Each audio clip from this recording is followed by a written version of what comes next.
السلام عليكم.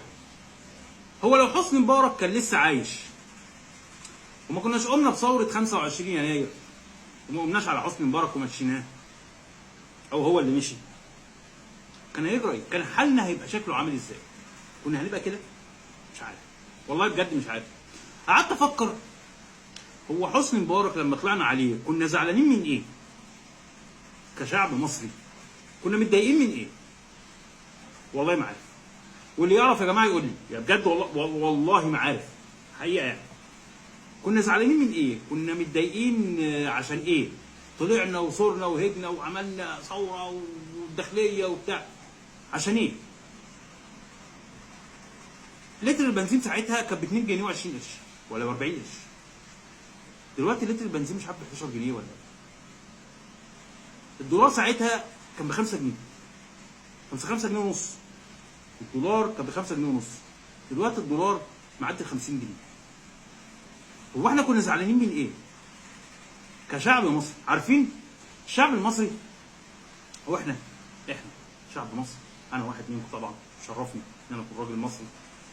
بحب مصر جدا جدا، بحب بلدي قوي. في برنامج ده حاجه لاحظتها كده، معرفش انتوا لاحظتوها ولا لا. في برنامج اللي هو واحد بيبقى لابس زي الشجره وبيخض الناس. ده البرنامج ده معمول بيبقى معمول في اماكن بره يعني، والناس بتتخض وبتاع، والاجانب مهما يتخضوا ويقعوا بيقوموا يضحكوا ويسلموا عليه وبتاع. يعني قليل جدا لما شفت حد بيتنرفز او بيتضايق، مفيش. فحبوا يعملوا البرنامج ده في مصر.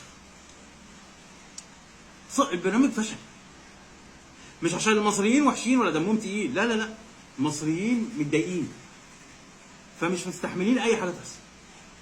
فالبرنامج فشل لدرجه ان المخرج بتاع البرنامج كنت شفته في لقاء بيقول المصريين دول ناس عجيبه قوي، يعني مهما نعمل البرنامج ونخض فيهم ما بيتخضوش، ما بيتضايقوش، ما بيزعلوش، يعني ما بيبينوش انهم اتخضوا وبتاع وكده، متضايقين. الناس ماشيه في الشارع بتكلم نفسها فمش مستحمله اي حاجه.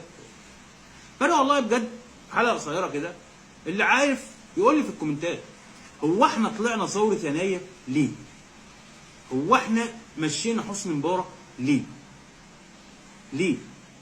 هل حسني مبارك لو بيحكم لغايه دلوقتي، طبعا الاعمار بيد الله، لو بيحكم لغايه دلوقتي كنا هنبقى في الوضع اللي احنا فيه دلوقتي ده، متضايقين وزهقانين والحياه غاليه والمرتبات مش مكفيه والفساد، على راي مصطفى بكري بيقول الفساد بقى للركب. مصطفى بكري بيقول الفساد بقى للركب، وفعلا الفساد بقى للركب.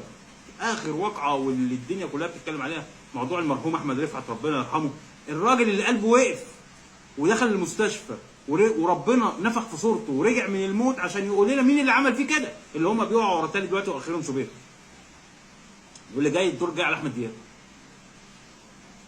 الفساد للركب وبالذات في الكوره.